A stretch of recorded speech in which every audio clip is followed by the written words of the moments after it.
The project was successfully realized through the efforts and dedication and service of the Filipino Association of Singapore,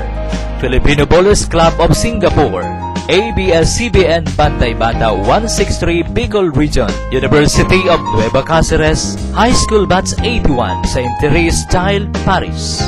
Mount Carmel Parish Pastoral Council, Naga City Government, Legazpi City Health Office, Presentacion Municipal Health Office, Immaculate Conception College of Albay, Red Cross Sisak Council,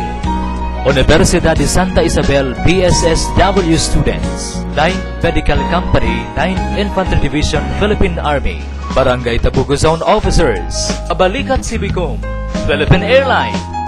Sunlab Home Singapore, Liha Laboratories Incorporated,